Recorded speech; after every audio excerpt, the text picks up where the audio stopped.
Jason, what do you think of Entourage?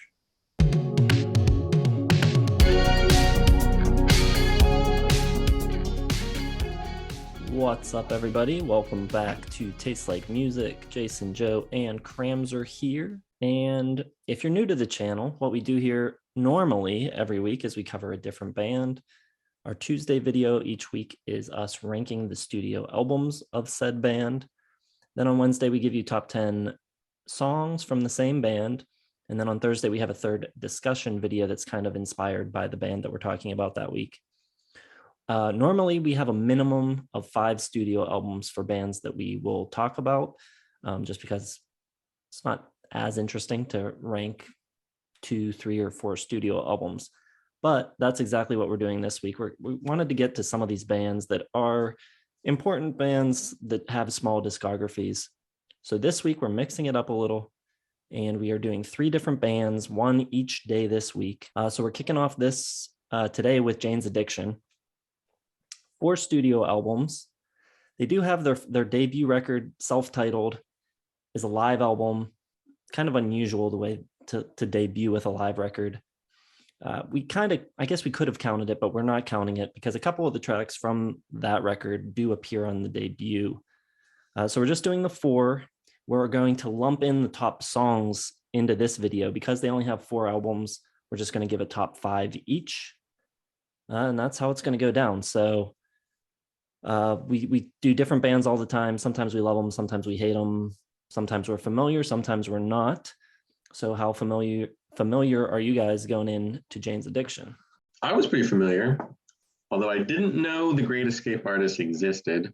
Didn't realize they had gotten back together. Again, I can only take one comeback. Throw in another comeback, I lose interest. But I've heard the Nothing Shocking, Jane's Addiction, their first comeback album, Strays. I never heard the live debut, though. I didn't know that was a thing, so that was interesting. Not that we're counting it, but yeah. I used to listen to Jane's Addiction pretty regularly for a couple of years back in college. First 2 and their compilation album, Kettle Whistle, a good bit.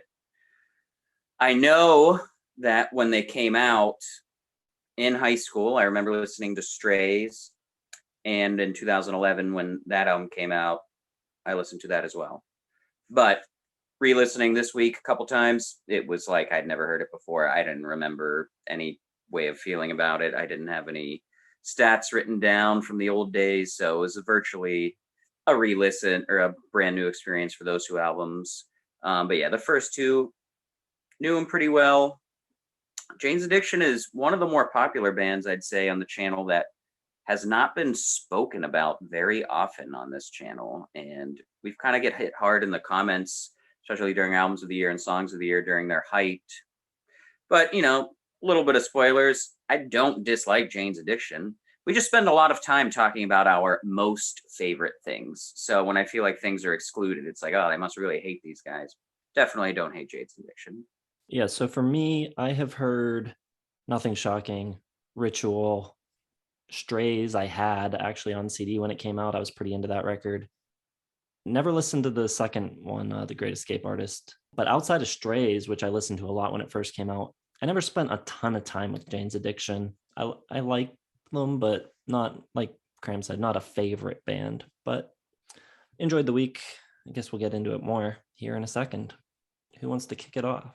I guess we're doing 3 different bands this week, so we can all take turns. I'll start this one off because I would hope you guys share my dismay for the Great Escape Artist at number 4. And not total dismay. I've got it at 2.5 stars. I think it's decent.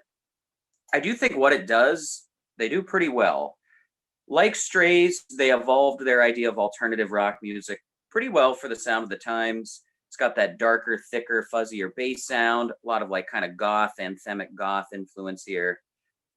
But other than that, that's really the only thing they're bringing to the table here. And like I said, I think they do it fine, but there's not a lot of other ideas or creativity on this album. It's just got like that, it's from 2011. And I think I can't remember who it was, Dave or whoever, said that they were objectively trying to go for that newer sound. You know, they kind of sound like, you know, Muse a little bit, like, or like Him, HIM or whatever. It's that big kind of like goth rock wall of sound, and they do it pretty well. The problem with me here is, like I said, everything's just kind of one note, one idea. It washes over you without anything standing out, anything highlighted, really. I like Curiosity Kills a good bit. It has a very musy feel. I like the piano part. The songs are pretty grand. I'd say this is the album where like they have like the biggest ideas, and you know, that playfulness is kind of, and rambunctiousness is kind of gone from this album. It's kind of straightforward, like big anthemic rock. And even though I kind of like how they're doing it, it does get stale as you're listening to it. And it leaves you kind of wanting more of that fun, rambunctious, chaotic, old school Jane's Addiction. Broken People, Welcome to the Aching World. I love that line. That's probably my favorite song on it. It comes toward the end. You do get like the closing track on here. You do get a little bit of a hint of, hey, we are Jane's Addiction, by the way. It's kind of like fun. But yeah, it's just an album that is executed well, but it is kind of just one thing the whole time, no highlights. So I got to stick with 2.5. I will never really go back to it. Also, my bottom, number 4. I like it more than you, although your 2.5 is similar in some ways to my 3.5. 3.5 for me is an album that I think is pretty good, well made, reasonably catchy, that I'm just probably not interested in, you know, going back to exploring further. But you know, it's for what it is. I thought it was pretty decent. I agree with what you said. It's almost not Jane's Addiction like at all. Like any of that like whimsical, childlike Perry Farrell kind of goofiness seems to be gone. You know, Dave Navarro's playing it pretty straight on the guitar, very alternative. Dave Sitek from TV on the Radio plays bass. He had some other color, I guess, to the instrumentals, but nothing that interesting. Like with him aboard, you'd think maybe they'd explore some different territory, but it is very like straightforward 2010s alt rock. And that's it. I mean, that's what they were going for, which is fine, but is that really like is that what you're reaching for? Is that the limit? Is that the sky's the limit? I guess they just wanted to throw something out there. I don't know. I don't know why this album exists, really. I think it's reasonably catchy, though. Curiosity Kills, Irresistible Force, With the Movable Object, Broken People, Words Right Out of My Mouth. I mean, I like them. I think they're pretty decent songs, but kind of a letdown from the power. You know, I miss Dave Navarro's power and those giant bass lines and those great drums. And this one just kind of an average album. So I give it 3.5. It's a low 3.5. It's like a 7 out of 10. It's nothing great, but it's better than the F that AV Club gave it when it came out. It got really bad reviews, which I was kind of surprised about. It seems like a normal album, but I feel like Jane's Addiction has like this sort of like an expectation from those first couple albums that like anything after that is like sacrilege to the spirit and memory of that band. So I think that's kind of where like all the people who yell at us for not including Jane's Addiction in our rankings and stuff, I think there's just people really hold them in high regard, and these sort of alternative light kind of albums, the reunion ones just didn't meet their expectations at all. So I don't know. I don't really care. So 3.5 stars. It seems like we're all pretty much lining up on that one. That is also my number 4. I have it at a weak 3.5 as well. And I don't have a whole lot to add.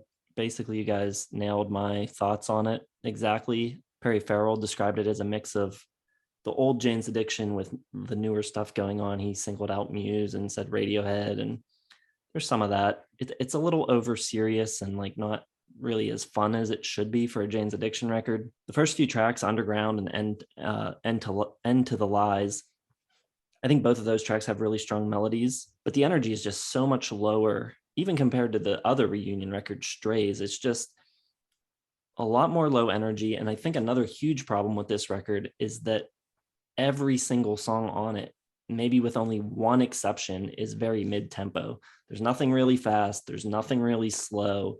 It's just these kind of like alt rock, made for radio, just middle of the road type of songs.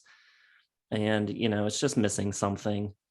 I will say though, melodically, I think Perry Farrell's doing some cool stuff. Like, I think there's a lot of really good melodies, good catchy hooks, good choruses. I think I'll Hit You Back is another one that has a really strong melody that I like a lot, but just too many mid-tempo tunes piling up one after another. And after a while, it's like impossible to distinguish them. It's just like one big song, but not bad. I do enjoy most of it, and probably taken out of context of the album, I would enjoy the songs more, because I don't think any of the songs are really like bad or like train wreck type of songs. So a good record, not a great record. 3.5 stars for me. Right. We're in agreement there for the most part. My number 3 is Strays, and I've got it at 3 stars. I think it's a good rock record. Although right off the bat and throughout the rest of the album, I'm not crazy about the sound of it, especially the guitar tone.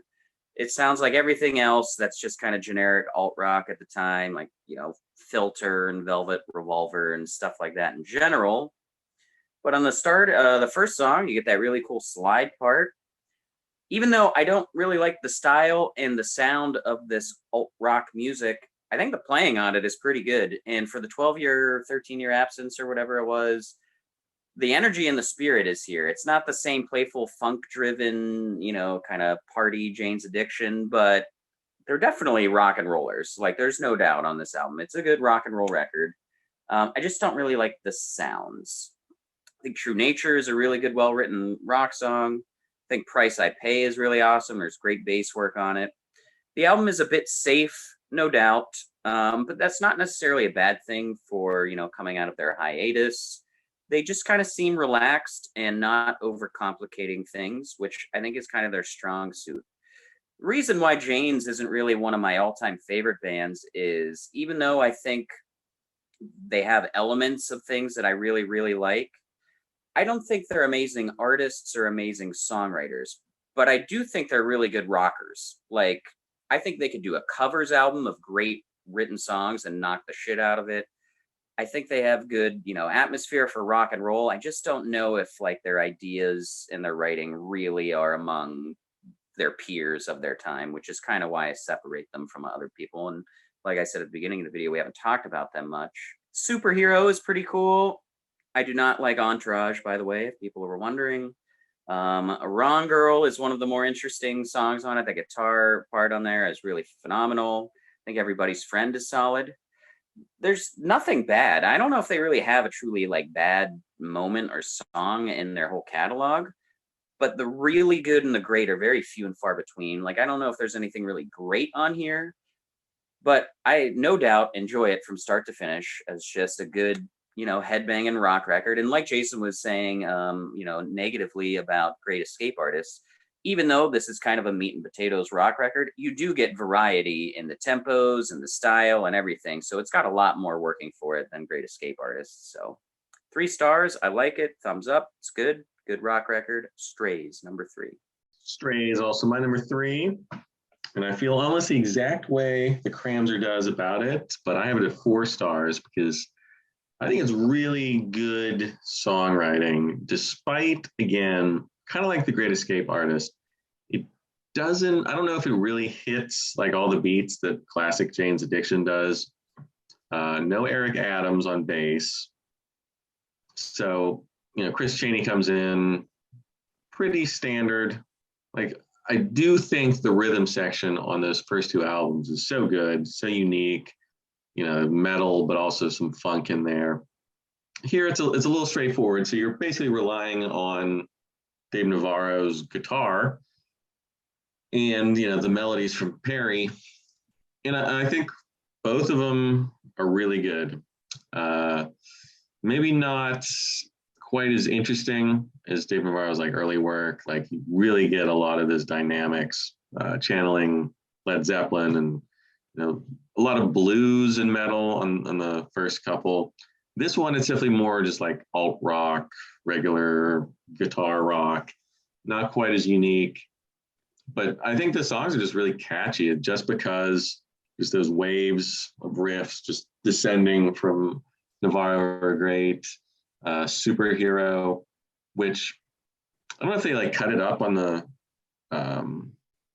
Entourage opening. I always thought I hated that song because I don't really like Entourage either. It always annoyed me in that context, but I think it's great here. It's fun. It's a little more boisterous. I just think it's, True Nature, Strays, just because all bangers, all really good rock songs. I think Bob Ezrin does a pretty good job with the production. A little more anonymous, a little more generic than what you probably want from Jane's. But I think for 2003 when it came out, pretty welcome breath of fresh air. So 4 stars. Yeah, I think it's a very solid album from the boys. Jason, what do you think of Entourage? Like your favorite? I've never seen a second of Entourage. I didn't have HBO back in the day, so my number 3 is also Strays. Sounds like we are really hearing these records the same, but it does highlight our differences of how we rate things, because I am at 3.5 stars still, a stronger 3.5. And yeah, pretty much the same review that you guys both just gave. A little bit heavier than the earlier records. It's almost got like a little, I don't know, almost new metal type of sound. Alt rock is probably more accurate, but definitely like way chunkier type of guitar sounds from Navarro than you would normally have. Probably not what Jane's Addiction fans had hoped for. Probably not as creative or as interesting as people like the hardcore fans would have hoped.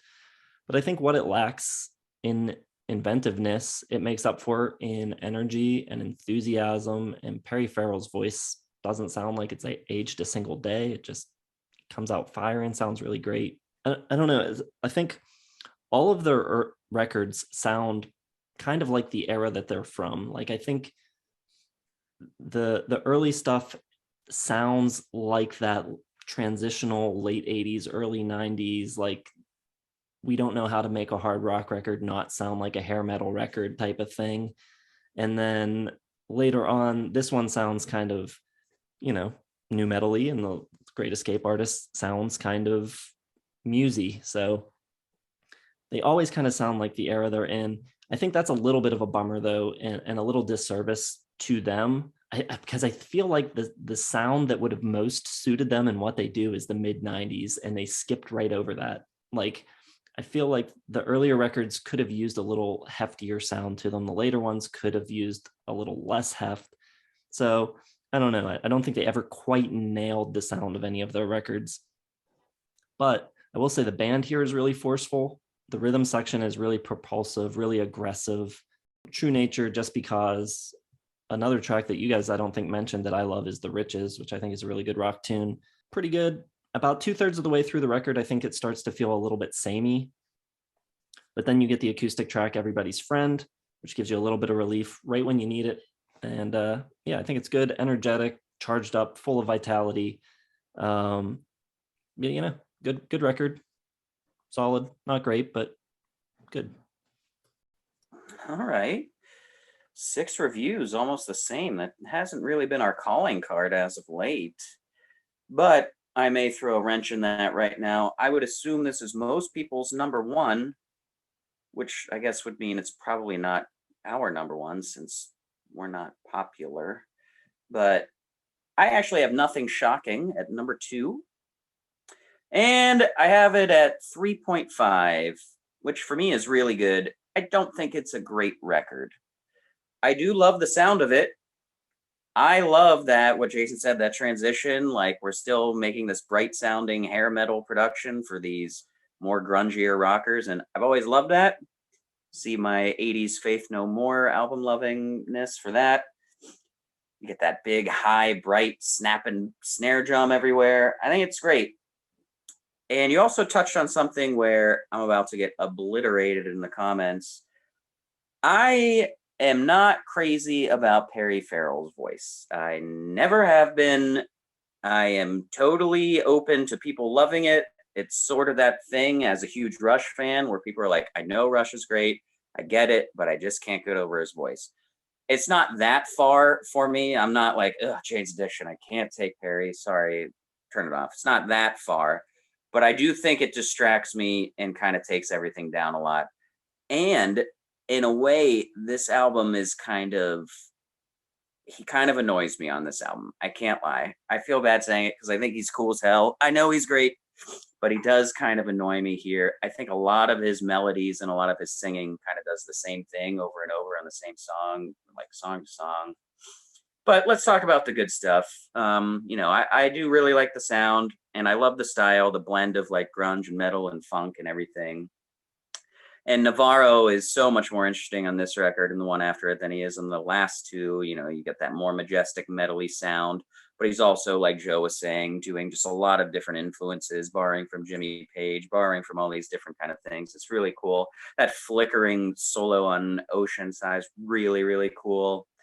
I do think the mix could use a little bit more bass. The bass playing on it is great. And there's a few times during the album where I'm like, I need a little bit more bass here.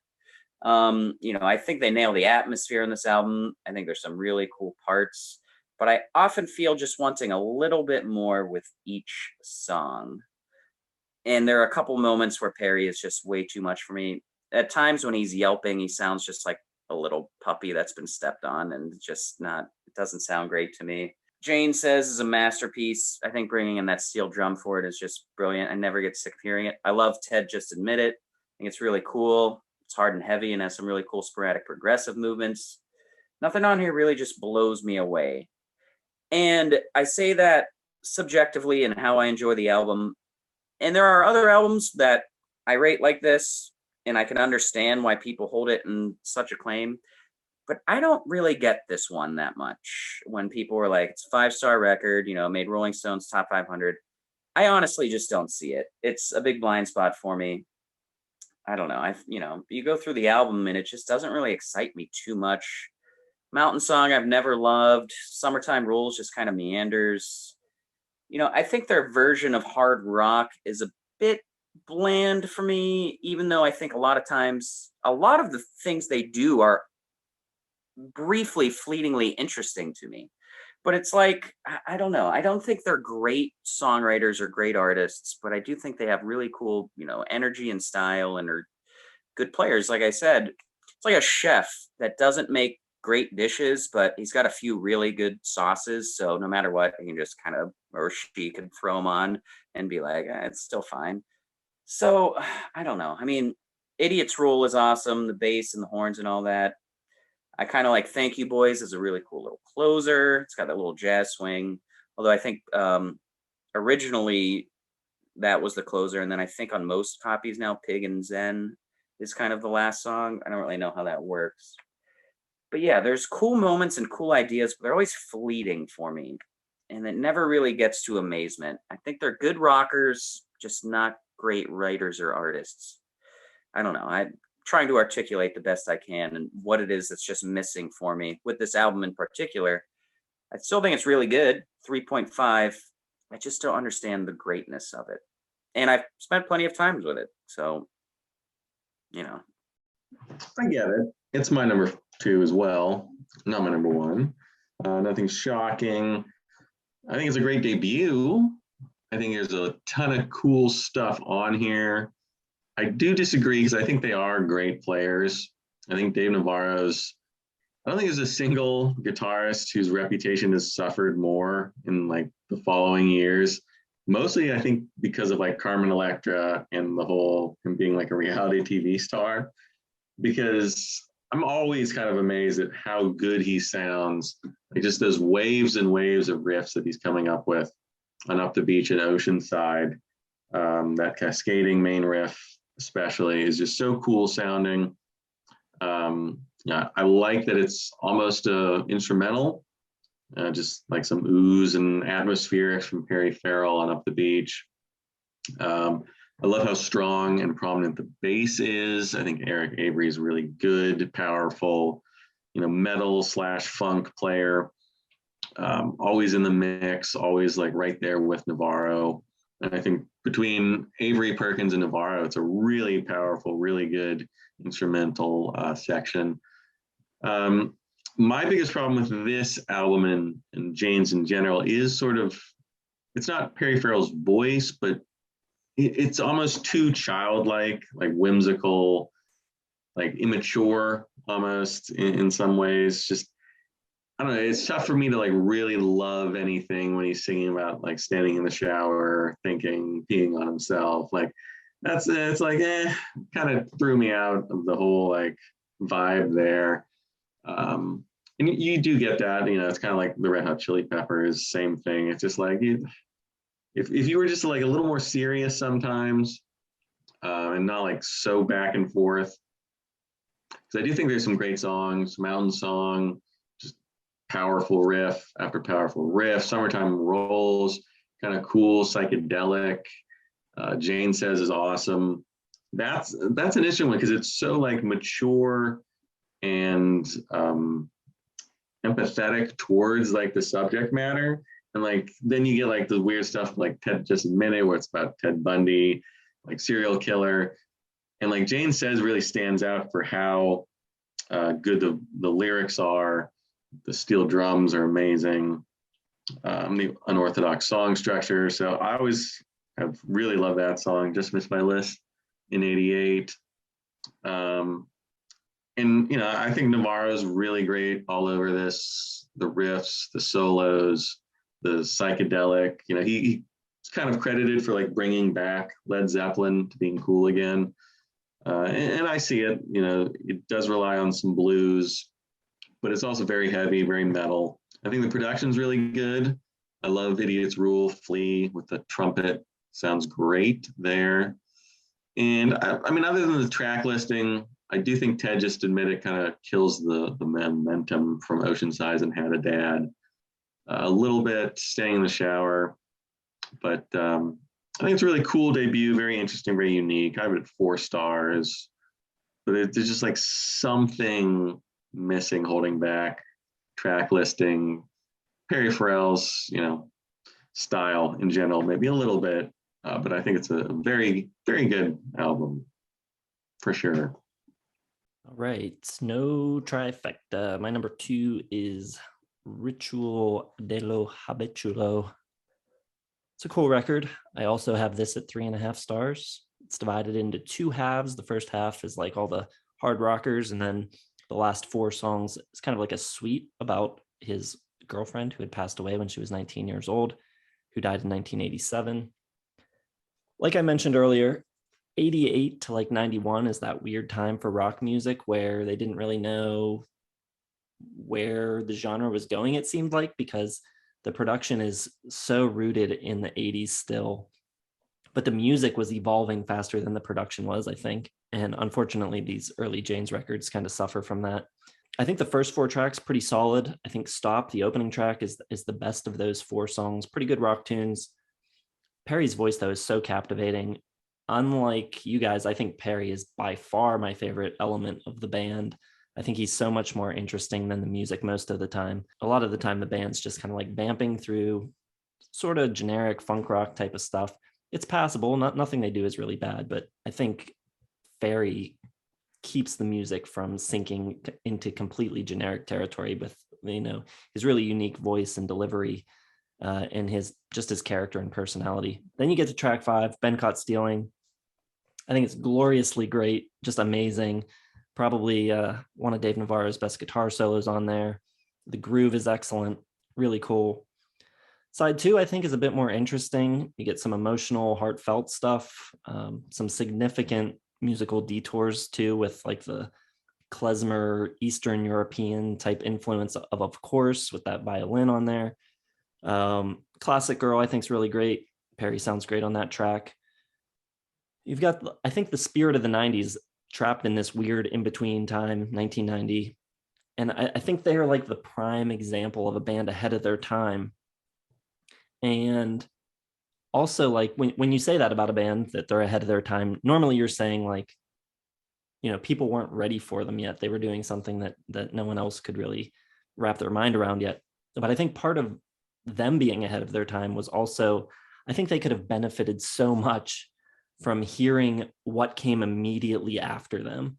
I think if they could have been influenced by all the records that came out in 91 and 92 and then made a record in 93 or 94, it could have been amazing, because I think they were just ready to do something great and just hadn't quite gotten their head around the production and some of the other finer points of where rock music was going in the 90s.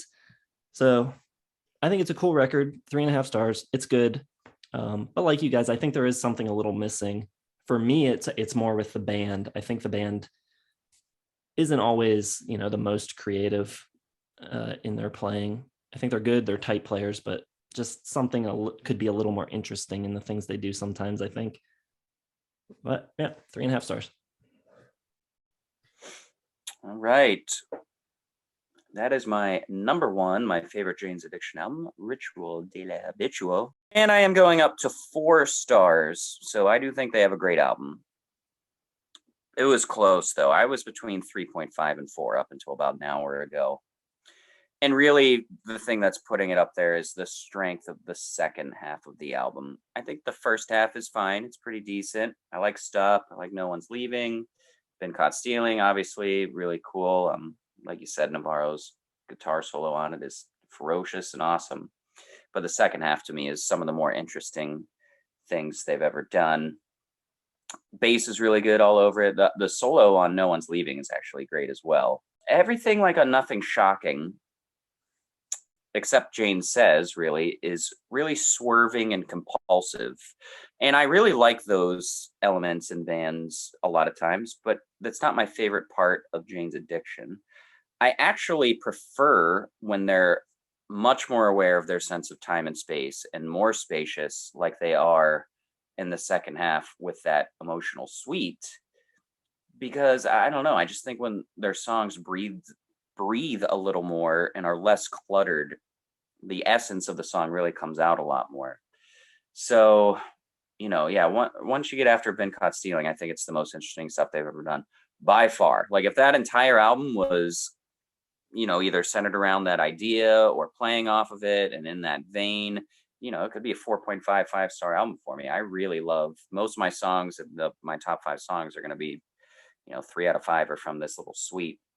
Then She Did, and they're all long songs, which are pretty cool because you get like these back to back, like a 10-minute and then an 8-minute. I do think Of Course could be whittled down a little bit, but it keeps my interest pretty much the entire time. Classic Girl is a great way to close it. I think Perry's never sounded better. It's a lovely, lovely little guitar tone on it as well, and just really enjoyable. Yeah, when you get that space and time that I don't really think Nothing Shocking has, I think they can really work some greatness into it. 4 stars, Ritual de la Habitual, my favorite Jane's Addiction album. Well, it is also my favorite. I'm going 4.5, though. I think it's really quite excellent. Even better than I think I thought it was. Every time something comes out in 1990, I feel like I underrate it because I hate the year. We all do. Terrible year for everything. But listening to it this week, maybe because I was listening to Slint and Nevermind, or Slint and Nirvana, really kind of made it stand out more. I love Stop, always loved Stop. Just love the intro, the little Spanish introduction, and then just like, bam, just excellent rock tune. I think No One's Leaving, Ain't No Right, and Obvious are all pretty straightforward, just balls to the wall, rockers. I love Navarro's tone. I love the bass. I love the drums. I think Perry plays it pretty straight, which is fine. There's definitely less of that kind of goofiness on this one, which is fine by me. But you do get some of that whimsy. Been Caught Stealing is great. It reminds me of like Violent Femmes. Really kind of channels that like early alternative rock scene really well. And then it gets really like deep and heavy on side 2 with 3 Days, which is 10 minutes and 48 seconds of just incredible playing. There's some unbelievable guitar solos in there, really cool drum work, magnificent, almost prog-like in its, alternative prog, or doesn't really exist in a genre, but it's them pushing the limits of what alternative could be. And I think that's really cool. I really like the strings on Then She Did. Of course, Classic Girl, just a really cool, unique side of music in general. A lot of like swirling psychedelic stuff. And I think Farrell sounds amazing. Love the use of multi-track on his vocals all over the place. And it's just a really great, album. I remember actually my mother was going to buy this for me. She had told me, I forget what year it was, probably like 98 when I started getting into music. And she's like, I was going to buy this Jane's Addiction album, but the cover art was just inappropriate. So she didn't. So maybe that's why I was never got into Jane's Addiction. It could have been totally different. It could be my favorite band right now, but they made a very inappropriate cover to their album. So, oh well, 4.5 stars. I think it's excellent. All right, my number 1 is Nothing's Shocking from 1988. Largely the same review that I would give Ritual. They're all extremely close. I have this at 3.5 stars also. I think every one of their albums is good. I don't think any is great. I love Perry's voice. I love his energy. I think he gives them such a unique sound. And I think the more he steps up and like takes over a song, the better. However, there was a big fight between the band and the members and Perry around the recording of this. Perry wanted the publishing for the lyric writing that he did, and he also wanted publishing for the music. So he wanted 62.5% of the band's publishing and giving each of the other members 12.5. They ended up like breaking up. Warner Brothers called an emergency meeting. They patched it up, but Perry got his way. So not a great way for a band to operate, but at the same time, I kind of think Perry Farrell deserved it, because I don't think this band would be much of anything without him. And unlike Joe, I love the more childlike, whimsical tunes. Standing in the Shower Thinking, I think, is great. Jane Says is great. I don't know. I just love his personality. I think he's a great frontman. I think with a different band, he may be one of my all-time favorite frontmen, because I just think he's really charismatic. Musically, it's okay. At times it's great. Most of the time it's just pretty good. A lot of times they do kind of like a little Chili Peppers-esque type of thing, who are contemporaries of theirs. Sometimes they sound almost a little King's X-y on this record. I don't know that the band really has like an identifiable sound. They're kind of this amorphous sort of sound that touches on other things that were happening at the time. The rhythm section, I think, is really good, really tight. They have some like great grooves, but from a songwriting perspective, I think too much of their playing on the record sounds like jamming. And Dave Navarro doesn't really impress me a ton as a guitarist. He has a few solos that blow my mind, but overall, his playing is just a little too much like, just kind of like comping, playing along, just like not doing anything really that interesting. But I do like the songs. The reason I have this ahead of Ritual, I think, is because of the energy of it, the youthfulness of it, just like the coming out of the gate. And I also don't always love records that split the mood the way Ritual does, the way you have all the rock songs packed to the front.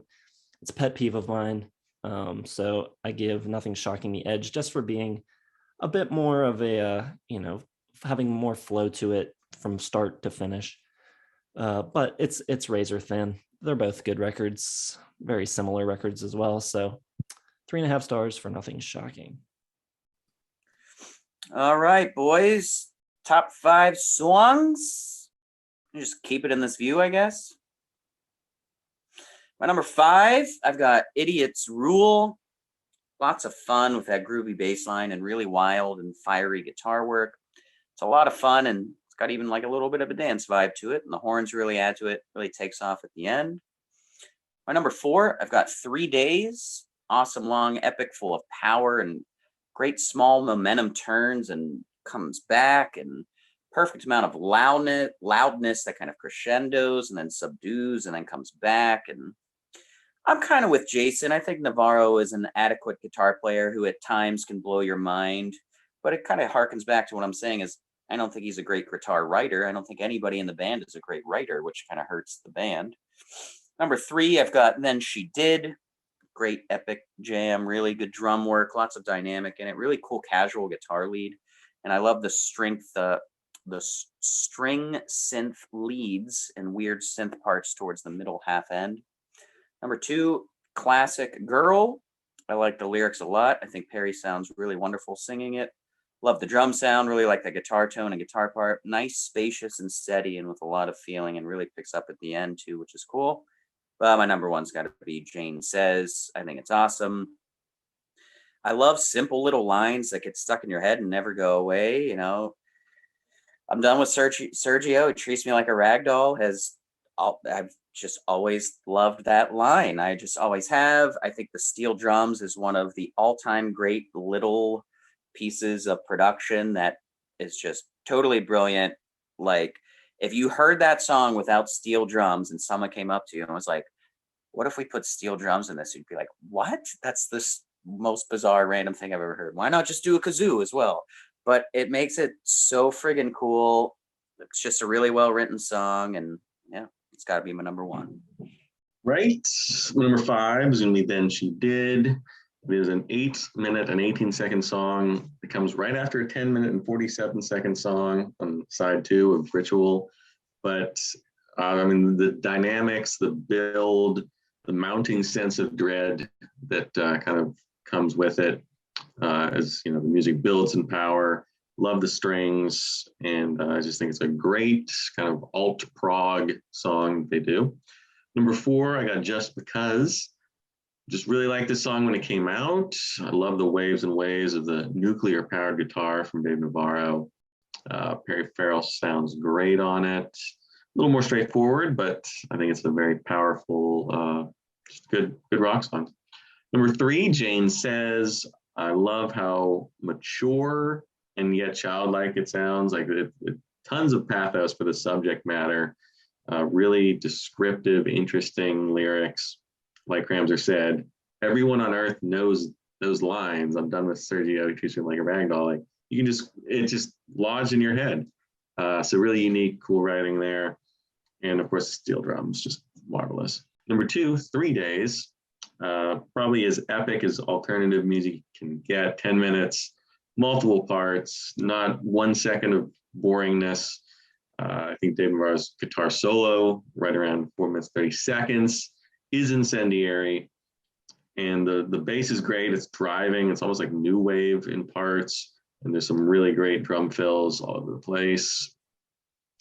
Farrell doesn't have the greatest range, but just so much charisma in his vocals, especially on this song.